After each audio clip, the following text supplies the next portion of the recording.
I was waiting my walk at graduation, in fear of falling on the stage, but realizing that my life struggle has been that for years, falling, but picking myself up again. As I hear the names being called, I begin to get more nervous as I anticipate my turn. Who is watching now?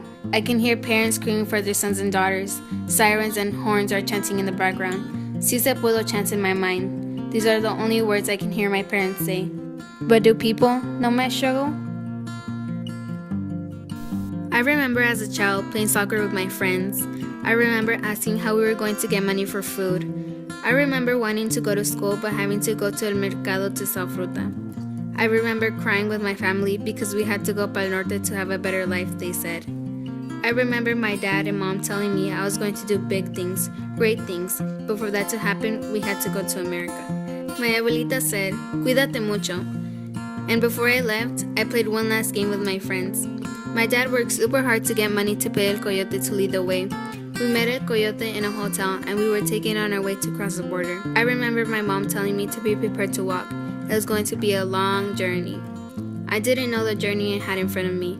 We walked for 2 hours until we came to the barbed wires, which showed that we were getting close to el otro lado. We started walking. I was so scared when we saw a truck go past. I heard the coyote yell, "Al suelo."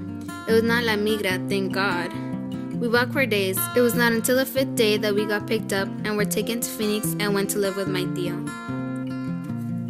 Every day since our arrival to Phoenix, mi mamá y mi papá would wake up at 5 a.m. without fail, get ready, and leave promptly at 6 to begin their early morning shifts at McDonald's.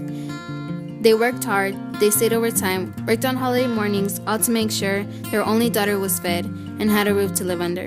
Sometimes my parents came home tired and stressed out because they had a customer that got angry because their order was wrong, or at times because my parents' English accent was too thick and it was hard to understand them. But even though I knew mi mamá y mi papá were tired, they always tried their best to encourage me.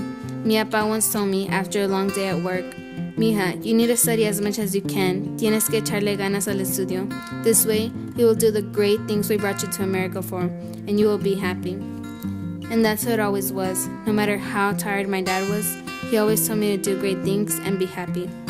That's what I remember him saying the most, be happy. I never saw it coming. I went from coming home to love and laughter to coming to a dark, empty house. I found out by my parents' coworker the McDonald's they worked at was raided by ICE. That same night, they were deported. I was 15 when my parents were taken from me. It was the first time in my life that I had been without them.